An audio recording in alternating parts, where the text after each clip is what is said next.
Hello and welcome to the big picture. As the country has already entered an election year and the economy seems to be facing one of its worst times in recent years, Prime Minister Dr. Manmohan Singh has once again revived a debate about the need for consensus to carry out economic reforms. Reforms, whether of the economy or institutions, he feels, are all a political process, and therefore a wide political consensus has to be built to adopt these policies. While there was this kind of consensus visible in our polity right through the mid-90s to middle of the first decade of this century, the political consensus seems to be eluding it when it comes to big-ticket reforms, which many feel is necessary. Is this because of the increasing political divide and the politics of opposition for the sake of opposition? Or is there a genuine ideological and policy difference which are resultant in lack of consensus? Is the politics of economics becoming more and more divisive? Or has the government failed to bring about the consensus as it has been unable to justify its actions and policies among a wider cross-section of society? We will discuss all this today with Vinod Sharma, political editor of the Hindustan Times, and Sheshadri Chari of the BJP. Welcome to both of you. First, let me come to you, Vinod. Do you think that in the recent years, this consensus building as far as economic reforms are concerned has broken down? Indeed, it has. Frankly, in its first incarnation, the UPA was dependent on support for survival on the left parties. And there were clear ideological differences between the left and the Congress on the question of reforms. The left insisted that reforms be as per Indian conditions and requirements and not under pressure from foreign corporate lobbies. And when 2008 happened, if you remember that economic meltdown in 2008, the left's claim was that Indian economy remained insulated largely from that. Yes. Because of their resistance to reforms and FDI in insurance and the reforms in the banking sector. Right. So banks were insulated from the global earthquake, which was causing great damage to other economies. But when it comes to the BJP and the Congress, they are broadly having the same view, yes, which doesn't find expression. Is that one of the reasons why we saw from late 90s onwards till mid 2000, there was some kind of a consensus on economic policies? You see, in the early 90s, when the economic reforms were initiated and the door was put a little ajar, there was great attack from all sides on Manmohan Singh and Narasimha Rao. Right. But in 1998, when the BJP in its second attempt got to rule the country for 13 months and thereafter for 5 years in 1999 onwards, they too carried out a lot of reforms, and actually all the disinvestment and other things that started during their period were all indicators of that. Absolutely. But in 2004, now when I say this because we're discussing the opposition's role. Yes. The ruling party's role is more important than that of the opposition, but we'll come to it later. In 2004, it all began on a discordant note. Right. Because the BJP raised the issue of tainted ministers in Mr. Manmohan Singh's government. And the Prime Minister could not even introduce his ministers to the House consequent to that. But the first bill that came for consideration of Parliament, and that was a patent law, if I remember correctly. Right.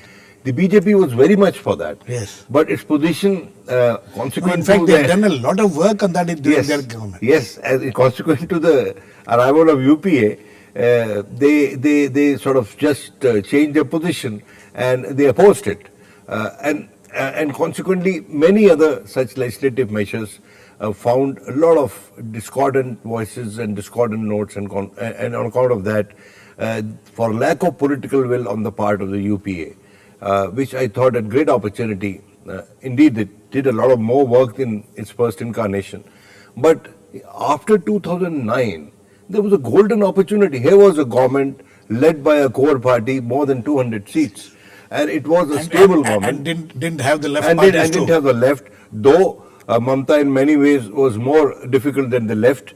because the left, as you know, Mamta, as you know, was in competition with the left Yes. on the turf on which they were fighting in West Bengal. So there was very little choice available to Manmohan Singh. But surely, I think he had the elbow room and he had the persuasive powers to push reforms, which he did not. For what reasons? I think he has to explain. But now, this whole thrust that we are seeing insofar as the reforms which are manageable by the executive orders, if not parliamentary. Exactly. Administrative decisions are being pushed. Yes. And the legislative decisions and I think are being now it is too late, because any reform measure we will come to takes that. A lot of time to. We will come to that. Let me get Sheshadri Chari. Mr. Sheshadri Chari, major political reforms. Do you first do you agree with the fact that there is not much difference between the economic thinking of the Congress party and the BJP at this present point of time, or even in the last, say, about 10 years? I will put it the other way around. When you talk of Congress party and BJP, these are all not monolithic organizations. Right. They are not. In the Congress party also, there is a Manmohan Singh line, there is Chidambaram line, and then there is Sonia Gandhi line, and the rest of the party has no line. In the BJP also, there is a particular group which thinks that globalization is extremely good. Yes. There are some people who think globalization is bad, but privatization is good. Right. There are some people who say no privatization, no globalization, go back to Swadeshi economy. Yes.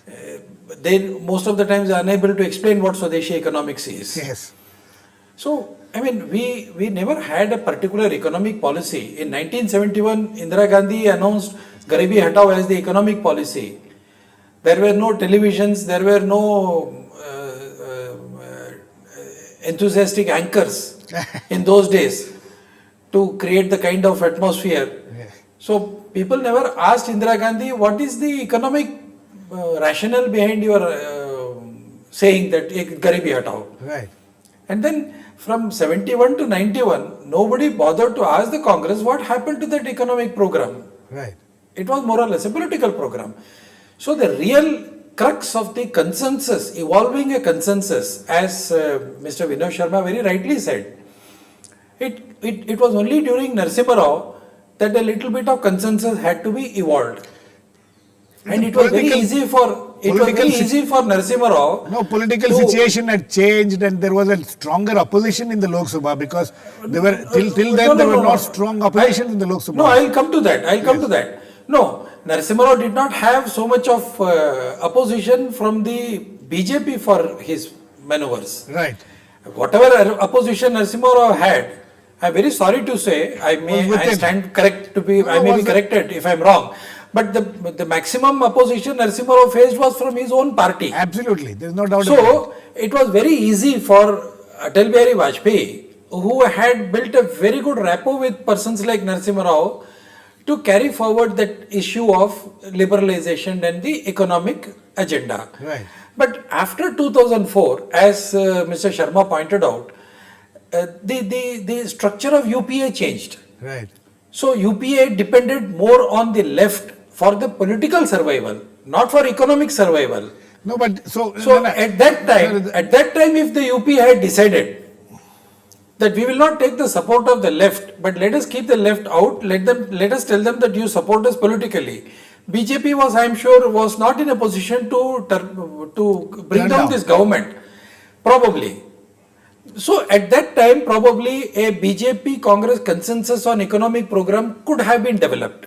But these are all old wives' tales. We can't go back to those people. Right. But there is absolutely no doubt that we have to evolve a political consensus on economic issues. There is absolutely no doubt about it. Okay. We are now joined in by Paranjoy Guha Thakurtha, a senior journalist and an economic analyst. Welcome, Paranjoy. Paranjoy, now we are discussing about this, why political consensus is, eluding economic reforms. So, you think that Vinod before you came, Vinod was talking about how 2009 onwards there seems to be a a breakdown virtually of if there was any consensus before that. And he says that 2009 onwards, a golden opportunity has been lost by the UPA to push through reforms. First do you agree with that? Okay. And this last minute, what we are seeing, this rush to bring in reforms now. Mm-hmm. You see, the first point that I want to highlight is that, it's very artificial to separate politics from economics. Exactly. And they are very closely linked. Absolutely. You can say that, this is politics and this is economics, but in my opinion, these two are very, very intimately Today, and closely linked. in fact, let me add a few points. One second. When in fact, the reason for this today's topic is what Mr. Dr. Manmohan Singh in his speech yesterday made this point very clear. Absolutely. He says that, economic reforms just cannot work without political consensus. Correct. Now at the same Dr. Economic Manmohan, reform is a political process. Correct. And the same Dr. Manmohan Singh on more than one occasion has said good politics and good economics are the same. There's no difference. Absolutely. Having said that, what happened in 2009 is interesting. The UPA was no longer dependent on the left. The BJP had become weaker. Right. You would have assumed that it would be able to go ahead, but it was not able to carry its own allies. For instance, say the whole issue of foreign direct investment in multi-brand retail. Eventually, the Trinamool Congress broke away from the UPA, but it certainly was not on board with the Congress. Now, what has happened is, and here I'm making a different point. I think within the Congress, there are ideological divisions. That's exactly what Sheshadri Chari was just now mentioning. Absolutely. He says not only Congress, even within the BJP, there Absolutely are correct. they are not, both of them are not monolithic parties when it comes to economic issues, and there are different kinds of opinions. See, and this gets reflected in so many ways, including in the debate between Jagdish Bhagwati and Amartya Sen. Absolutely. See, essentially what is it? There is a view that liberalization, privatization and globalization and the operation of free market forces itself, an emphasis on that by driving growth, will eventually result in poverty alleviation, Trickle down will job happen creation. The other view says it's not against growth per se, but it says that you have to lay greater emphasis on welfare schemes and on creation of jobs, on poverty alleviation programs in order to move ahead. That growth in itself is meaningless unless it is truly inclusive, unless it's job creation. Today, I believe, yesterday again in his speech, Prime Minister says exactly the same thing. He himself says that growth doesn't mean anything unless it's inclusive. Absolutely correct. And then the nth time he's saying this. Doesn't matter what people say. At the end of it, when the country between 2004 and 2008 was growing at close to 9%, the government's own data showed we didn't create enough jobs. Now, you can say that we have reduced poverty, but you've also increased the gap between the rich and the poor. Why? Because of food inflation. The same NSS data, which is showing that we have brought down so many people, lifted them above the poverty line. That's you analyze that same NSS data, it'll show you how the consumption levels of the bottom 10% or the bottom 20% and the top 10% or the top 5% is actually growing because of food inflation. Right. Now, what is happening is at the end of the day, it's an issue of both political ideology and economic ideology. Absolutely. And I believe within the Congress, and I can name the names for you. There's one view, say there is Dr. Manmohan Singh, there's Mr. Chidambaram, there's Mr. Kapil Sibal, Anand Sharma, Montek Singh Ahluwalia, Dr. Rangarajan. They represent what I would describe as the neoliberal group. Right. On the left side, I would say there are people like Anthony. There is the President of India, who used to be the Finance Minister, Mr. Pranab Mukherjee. There's people like Mr. Jairam Ramesh. There are people like Mr. Jaipal Reddy. There are people like Mr. Digvijay Singh. And I see Mrs. Gandhi, Sonia Gandhi, literally caught in the middle. Caught in middle. She has, by and large, willy-nilly over the recent past, have had to go along with Dr. Manmohan Singh because, after all, he's the Prime Minister. her nominee, you can say, the Prime Minister. So I think at this juncture, by going in for full-fledged, increasing the FDI cap, it'll have only a limited impact. And I'll tell you why. You look at FDI in retail as a classic case. Today you're saying we have to relax the norms. We have to relax. You have to relax the norms. You allow medium scale and industries. This was exactly the fear which many people had expressed, that you start with 26 and then you'll go on increasing. So even though you increase the norms or the caps, you're not going to see FDI come in a hurry. Why do you need so desperately the FDI? Because belatedly you're trying to now reduce the current account deficit. You're going to curb gold imports. At the same time, prices of diesel are going up, prices of petrol are going up. We will come We will come to that. I want Vinod. Vinod, does it mean that we all agree, and Sheshadri Chari also agrees that within his own party also there are different points of view and different ways of looking at economic policies. But now that this government has been there for 9 years, do you think this government has failed in trying to convince its own members of the party, at least the Congress members, and then among the allies, 2 allies have left. Is this a lack of being able to convince about their own the seriousness, sincerity of their ideas? Look, I'll tell you. If you look at the dynamics that have influenced events in recent years, when the UPA lost power, when the NDA lost power in 2004. It lost power despite the huge hype it had generated over certain economic steps that it took. India is shining, feel good factor and all. And the UPA drew its own lessons from the experience from the NDA. And I remember in the initial years, first speech the Prime Minister made from the rampart to the Red Fort was on the delivery system. He said we have to, we have to make the delivery system efficient. And then he made another speech where he was asked in the middle of his tenure, first tenure, that you have done some good work, but you are not really celebrating the way you should be celebrating. And he said that yes, we know that half of India is smiling, but there is another half which isn't smiling. So this inclusive growth element, much before the debate between Professor Amartya Sen and Bhagwati, had already started at the beginning of 2004 when UPA came in. Right. And if you remember, the NREGA and RTI and other measures were taken in their first incarnation. Right. Now, why that was so? There was a clear and present danger at that time of reforms becoming a 4-letter word. Remember, there were 2 well-known chief ministers who symbolized reforms. Right. S.M. Krishna and Chandrababu Naidu both lost elections. Yes. And they revised their positions. And I remember Chandrababu Naidu telling me after a meeting with Prakash Karat, after getting defeated in Andhra Pradesh, he said that people are not, this trickle-down theory won't work. People are getting impatient, they want benefits in torrents, which is true. Now, so there was a revision of the position largely across the political spectrum, right. Not just within the BJP, not just within the NDA, not just left vis-a-vis the UPA or Mamata vis-a-vis the UPA. The political class of India realized that unless we reach the benefits of second-generation reforms to the marginalized people, reforms will become a 4-letter word in this country. And that is why the thrust happened. No, they did it wrongly. In the second incarnation, the UPA did it wrongly. Insofar as consensus, Girish, you're talking about. Remember, when this multi-brand, FDI and multi-brand retail was cleared by the government despite resistance from across. Yes. Mr. Yashwant Sinha, and I have tremendous regard for him, he threatened potential investors. He said that, well, they will doing it at their own peril if they bring in money into this sector. We're going to revise this strategy later. Now, I think that is where the need for consensus, that is where the need for being discreet comes in. Because if you are going to do this, you are going to damage India's image internationally, and I'm sure Mr. Yashwant Sinha didn't mean it that way. No, let me get Sheshadri Chari on this. Sheshadri Chari, this is talking of consensus, what Vinod Sharma is talking about. This kind of a change in your stance, the BJP change in its stance. It was the party which had which was in favor of FDI, in favor of many other things. But now in the last few years, you seem to have changed your approach towards all these issues completely and dramatically.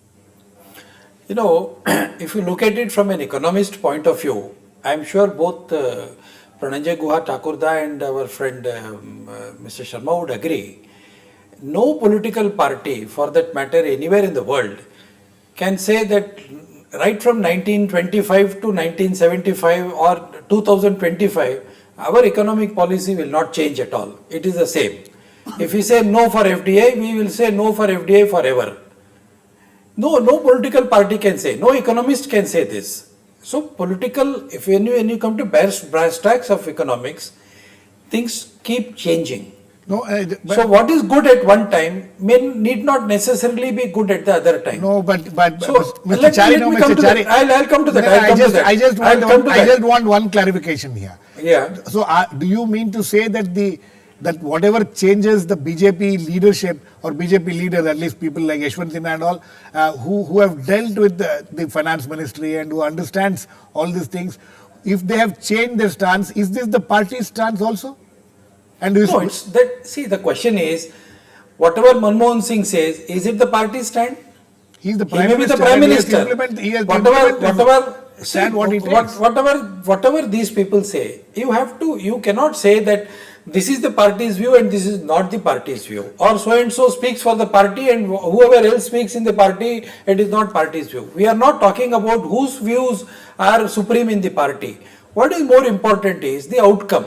If the government was really so sure about their economic programs and policies, they could have across the board spoken to all the political parties, They have including the been BJP. I'm sure they have that is been exactly speaking, what Mr. not Chari. happened. Mr. Chari, No, they have been that- speaking, but the problem is the But BJP. the problem, no, the where does problem is BJP not the BJP. No, The where does problem is not the BJP, stand? let No, me tell because you. No, BJP being the major opposition party, if Congress and BJP comes together, all the reforms, legislations which they have to can be passed. No, it is a simple don't fact. be so sure. Don't be so sure about it. They can come together, but there has to be an element of sincerity on the side of the ruling party. I remember very distinctly, there are elements within the ruling party which are saying, even in the planning commission, that we have goofed up in Narega. But in 2008 and 2009 and 2010, there were trumpets that Narega has given us the mandate, and it is Narega which has really made us win the 2009 election. So Okay. if you are going to look at Narega from the political point of view, Okay. just as Then- Mrs. then- Indira Gandhi looked at elevation of poverty in 1971. Narega is not the issue. to be No, discussed let right me now. tell you why Narega is an issue. I will tell you. The way they spoke about Narega, they Yes. are speaking about the food security bill now. We will, This is the most dangerous part of the Mr. Mr. No, Chari. Chari, one thing, little point. First of all, it is not about what Mr. Yashwant Sinha said. It's about the broader approach. Exactly. You see, we have seen this happening in banana republics. See, for instance, in Bangladesh, we have seen this happening, that one government makes a commitment, another government rolls it back.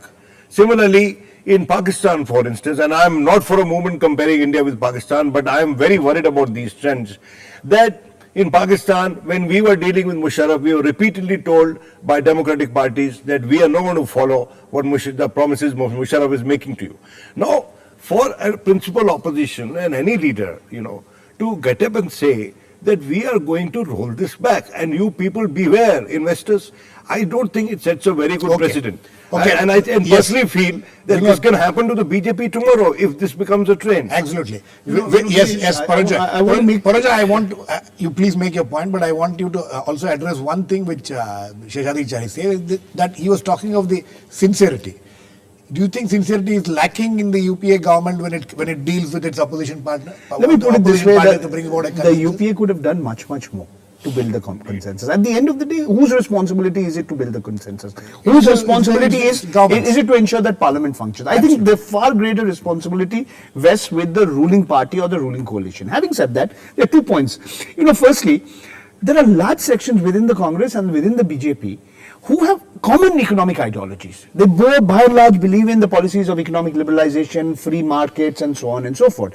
Though within both these parties, there are sections who are opposed to it. Absolutely. Now, the last time the two largest political parties in the country came together on a major economic issue was opening up India's insurance sector to Yes. the private sector Yes. and to foreign investors. Right. And even before that, there were lots of, parleys. BJP at one point of time said, we'll allow Indian companies to come in, not foreign companies. Finally, there was a consensus that was reached.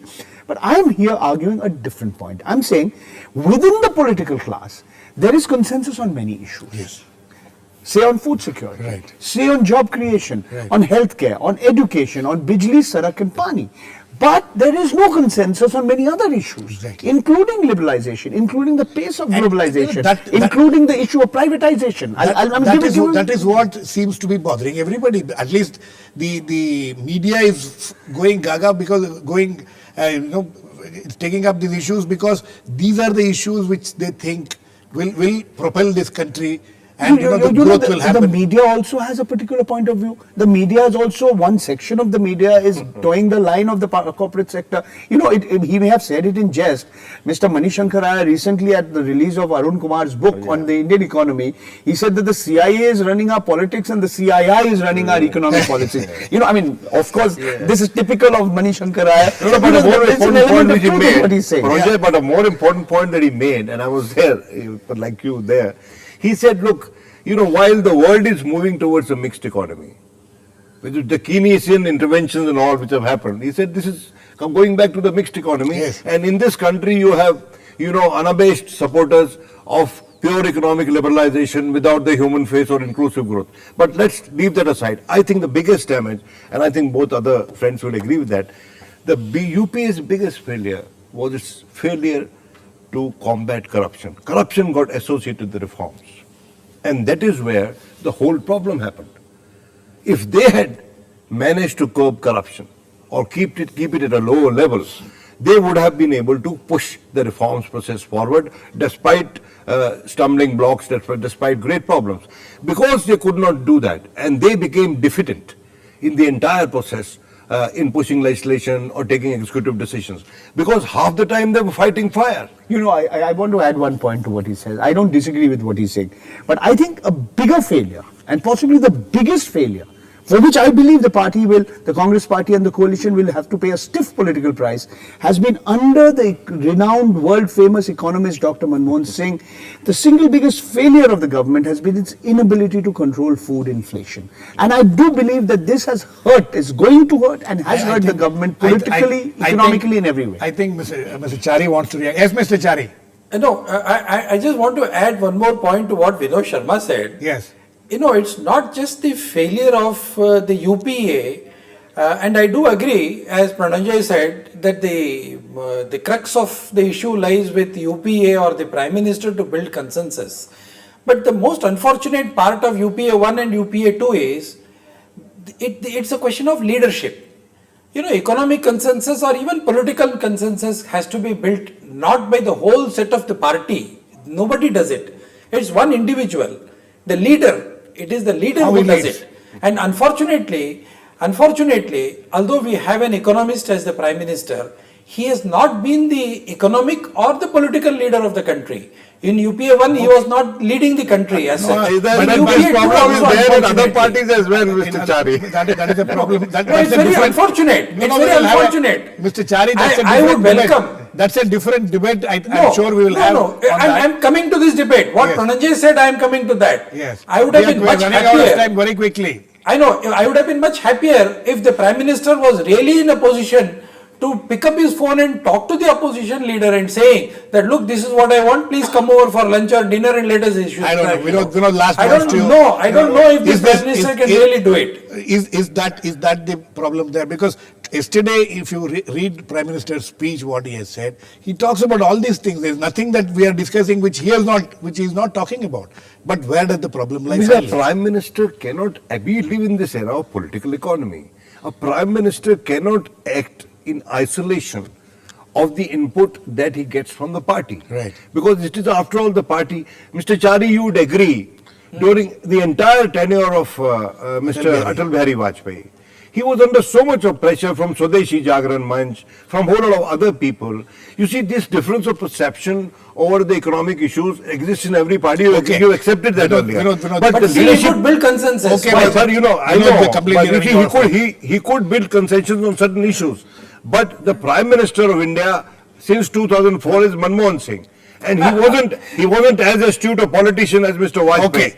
Okay. Very quickly. I do believe completely run out of if time. the Prime Minister, that is exactly the point I'm making. Mr. Chari, we are completely run out. Yes, Paranjoy, if the quickly. Prime Minister, Dr. Manmohan Singh himself acknowledges that there has been a failure on the part to build a political consensus on economic policies, then he is acknowledging his personal as well as his government's failure to do so. Okay.